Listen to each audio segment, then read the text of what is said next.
Hey guys, this is Josh Thomas from WiiFolder.com, and I'm here to bring you through a video tour of every single game board in Mario Party 8 on the Wii.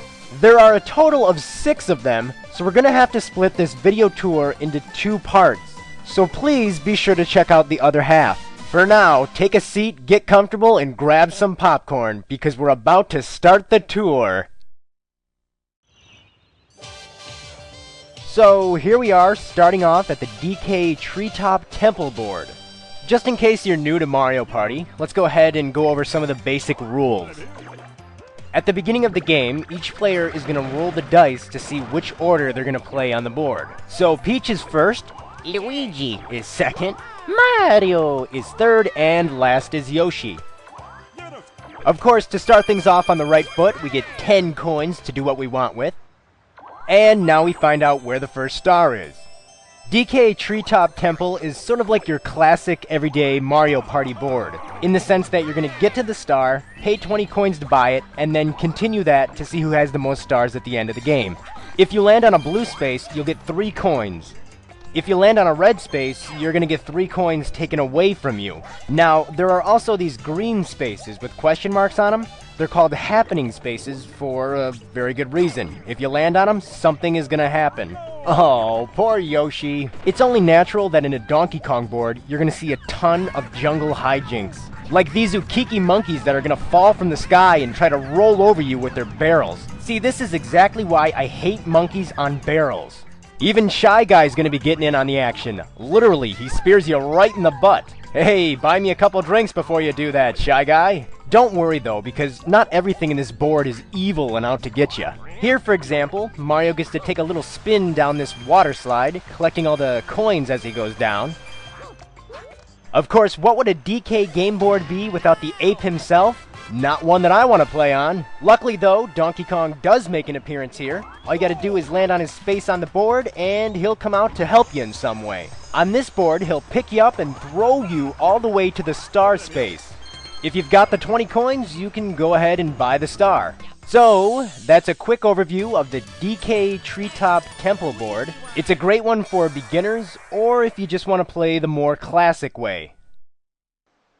Now here we are at Goomba's Booty Boardwalk. Booty Boardwalk? What the hell's gonna go on here? On this board, stars are not gonna cost you a single coin. Sounds great, right? Well, it's not as great as it sounds. You see, instead of buying the star, you're going to be paying these dolphins that are scattered around the board to give you really quick transportation to the star. So, if you want to keep getting stars as soon as possible, you're going to want to continue to jump on these dolphins and take a ride. And each dolphin is actually going to take you to a different part on the map. Of course, it wouldn't be a Mario Party game unless you were able to collect items. Instead of collecting those orbs from past Mario Party games, you're going to be collecting these all-new pieces of candy. These items are actually the best in Mario Party history, to kind of bring the game back to its roots. You're no longer going to be selecting an orb and throwing it on a space and hoping that somebody lands on it. You're going to use the piece of candy, and it's going to interact directly with you. Here, for example, Birdo is using the Springo candy, which is going to turn your character into a spring. Just take your Wii remote and flick it at the screen as if you're throwing a dart at this roulette wheel. Whichever character it lands on is the spot you're going to spring to. The items actually add quite a bit of strategy to the game.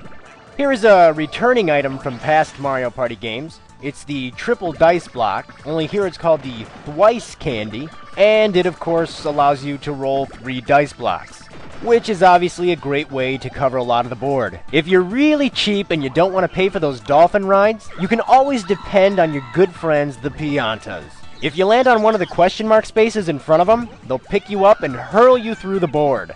Fun stuff. Some Piantas are even nice enough to fish out candy from the ocean for you. And of course, candy that was on the bottom of the ocean is very healthy to eat.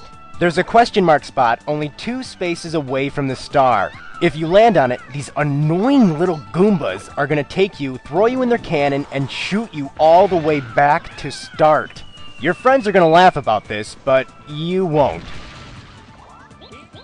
Goomba's Booty Boardwalk is actually a really fun, unique game board to play through. I mean, it's got everything. 3 stars, riding dolphins, a Super Mario Sunshine theme, and not to mention being hurled by piantas. Now brace yourself, because things are about to get scary as we enter King Boo's haunted hideaway. The object of this game board is to wander through the rooms of this haunted mansion, trying to figure out where King Boo is. Of course, what would a haunted mansion be without a bunch of booby traps? This board is crawling with them. Boo here is about to find one himself. Wait a minute, why would Boos attack another Boo? That is so not right. Maybe it's just me, but Mario Party is at its best when you're able to screw up your friends. Here's a good example. Using these mirrors on the board, you're able to warp somebody all the way to the same spot that you're on. Using the Cash Zap candy, you'll turn into lightning and you can take away half of your opponent's coins. Another way to take coins from other players is to use the Vampire candy. Once you eat it, your character is going to transform into a vampire. But you're not one of those stupid everyday vampires who goes around sucking blood. Oh no, you're gonna go around sucking coins from each one of the players. In a few of the rooms in the mansion, you'll run into these Womp characters that'll be blocking your path. Of course, you can go down the path that they're not blocking, or you could just go ahead and pay them the coins so that they'll get the hell out of the way. Lousy, stupid Womp. Just when you think you might have entered the room where King Boo's been hiding, the board still has a trick up its sleeve. These little Boos will pick you up and throw you all the way out to the start of the mansion. But if you land on the DK space, he'll block those holes up and give you a free star. Oh, I love you, Donkey Kong. Of course, the main goal is to find King Boo. Pay him 10 coins and he'll give you a star.